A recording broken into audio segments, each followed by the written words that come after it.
Should we start with the injury situation, particularly regarding Phil Jagielka? Yeah, well, we had really good news yesterday, because after the game we expected the worst, especially in the way that the injury happened, and rotating that knee. It could have been anything really. So we had the scan. Is the medial ligament is affected, as we expected. Is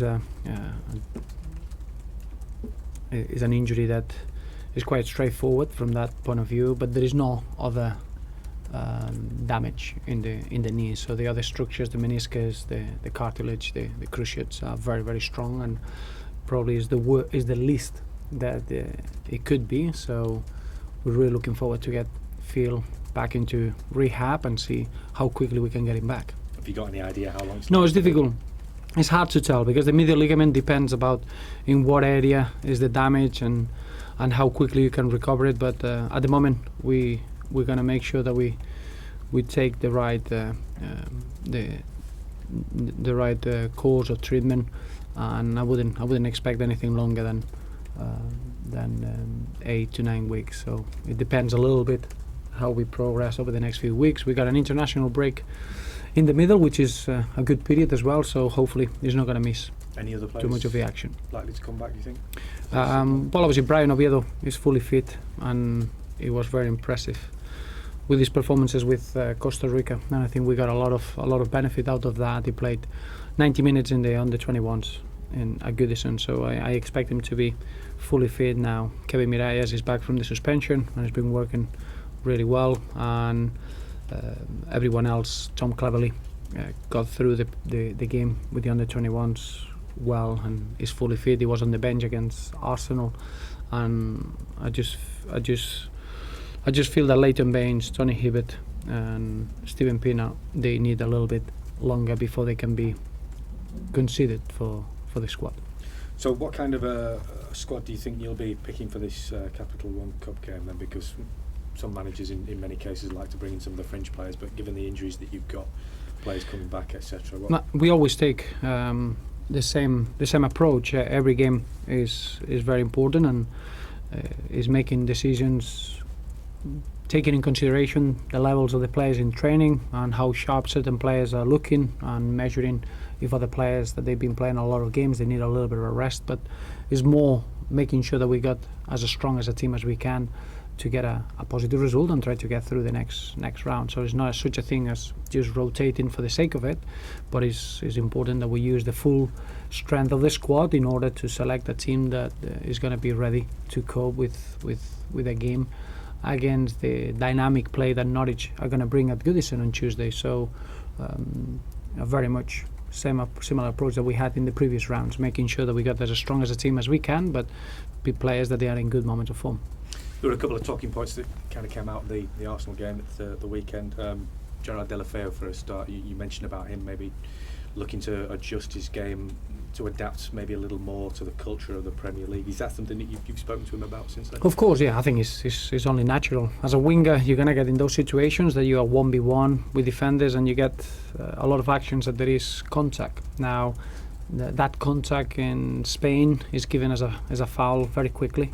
And in the British game, sometimes you're allowed that contact a bit more, and it's a bit more of a stronger battle, if you want, in order to be punished as a defender. So we need to get that measurement right, and that's only natural.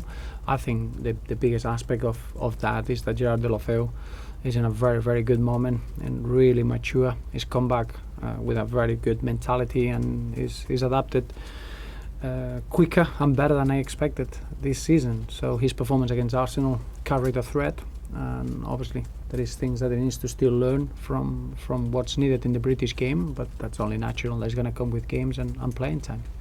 You also talked about being disappointed that you felt that you'd conceded a couple of soft goals. Tim Howard seems to have come in for a bit of criticism regarding those. Are you concerned about his form as well? Well, I'm concerned in the nature. Any goal that you concede is an aspect to be wary and something that needs to be assessed, and we need to become better. I just felt that the threat that he was coming from Arsenal in that period in the first time wasn't wasn't enough to grant a 2-goal lead. So then obviously I think our defending we just switched off for a crazy period of 1 minute or 2 minutes, and that shouldn't be ending with a 2-goal deficit. There are lessons to be learned. I think is an important aspect of, as a team, been concentrating for the full period of the game, and that defensive intensity is very, very important. It's not good to play very well in between the boxes. Clearly the biggest effect in the scoreline is what you do in both boxes, and I felt for a little period we were a little bit, maybe we took for granted the quality that Arsenal could have, maybe because we were so in control and we were keeping Arsenal very quiet, but clearly something that we need to get right, but not just from the goalkeeper's point of view. I think it's something we need to get right as a team, and making sure that we can build on that incredible reaction, because any other game that as a team you go away from home to a team that it can be top of the league, that they had a fantastic week, that they are full of confidence, with a 2-goal advantage, it could have been very easy for them to control the game and not allowing us to be in the game at all. I thought the reaction was terrific, and I felt quite disappointed that we couldn't get anything out of the game, because the amount of chances that we created, I think we were very, very unfortunate not to reflect it into the scoreline, but clearly we cannot be given that sort of an advantage to any sort of team. Previous to that, I think he'd had 8 games unbeaten, so in that sense, does that result in that performance serve as a little reminder occasionally, that every now and then you have to make sure that you are completely and utterly focused for the whole game, as you will have to be in this game against Norwich, because they'll be coming here thinking, this is a scalp that we'd like to take. You do, and I think we all very aware that this season's league, that's probably the biggest demand that you're going to get in every game. I think there is no easy games. There are no easy sort of opposition. You have to be at your very, very best if you want to win a football game, and I think that's credit to the competition, credit to the quality that every squad has assembled. But it is true that in the League Cup game against Norwich, I've been very, very impressed in the manner that they are attacking force. They built to score goals and to try to win football games, and that in a cup competition is going to be make it a very open game, and a game that is going to be interesting and attractive to watch. So we'll have to be ready for what Norwich are going to bring at Goodison. In the previous League Cup games this season, Joel has come back into that goalkeeping position. Is that going to be the same again for this one? Yeah, Joel will play.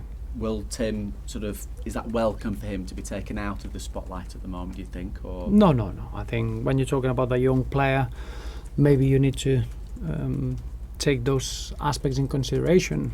As we all know, footballers go through good moments of form, bad moments of form, good games, unfortunate games. That happens in every single part of a season for any player. I think in Tim's case, he's a very, very experienced senior player that is a huge influence in the dressing room, and he knows that he's the first one to be very much critical of his performances, and I think Tim had very strong highs already this season. Obviously, for his standards, he's not going to be happy with us as a team conceding 2 goals in such a short period of time, but is one of the most experienced senior figures that we have, and he doesn't need any protection. And in terms of senior figures, obviously with Jags being your captain as well, how is it possible to describe how big a miss that he is going to be for the next 2 months? Huge miss, because I think, as you've seen, this campaign we had to cope with many injuries already, especially in the back four, and you rely on certain leaders to allow young players to come in and be themselves and be able to perform. And I think Phil Jagielka's role in that has been immense. Probably that's what's going to be missed. You don't want to lose your captain. You don't want to lose an influential player towards others. But that happens in a season. You get injuries, you get suspensions. You have to cope with that. And as a team, I think we got other senior players that they can take over that role and that influence, and that's what we need to show on Tuesday. You've won a cup competition in this country, so at what point do you get where you can start to think about actually lifting the trophy? The morning before the final. It's the only moment that you can start thinking that way. It's such a competitive competition. You're looking at now the League Cup 16 teams left. 13 of those are Premier League teams and 3 in the Championship. I think you need to go a long way back to see such a competitive competition. But we're really looking forward to it. I think if we take it round by round, we take it step by step. We know how difficult it is to get into the last 16. It's something that we haven't done for many years. So in itself, it's something that it brings excitement. And now we want to just be as good as we can on Tuesday for many reasons, to react from the disappointment that we had in terms of not getting a positive result at the weekend, even though the performance was strong. We need to make sure that we make the good rounds that we had already in this competition to make them count and use the home support against, in my eyes, a very dangerous team on Norwich City. Just finally, what could a win in this competition actually do for Everton? Well, any win is important. Any success that you can bring into a season is important in order to build and to reach what we want to achieve.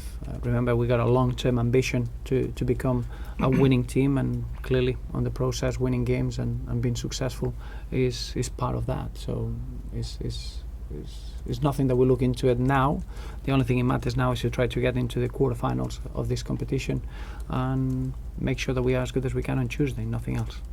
Phil's injury does give Funes Murray a chance to establish a place. Have you been impressed with him since he's come into that? Really impressed, and I think he's had a very good period now to settle in, to understand the teammates, the way we want to play, the league in itself. I thought he was so impressive in all the roles that he had to take, from playing in the League Cup to having to perform in a Merseyside derby, to having to come on in a difficult moment in a game against the league leaders, as he proven to be. I've been very, very impressed with him, and I think he's ready. He's someone with an incredible, brave attitude, very commanding, and I'm really, really looking forward to see Ramiro enjoying his football. Thank you. Thank you. Thanks, Roberto. Thank you.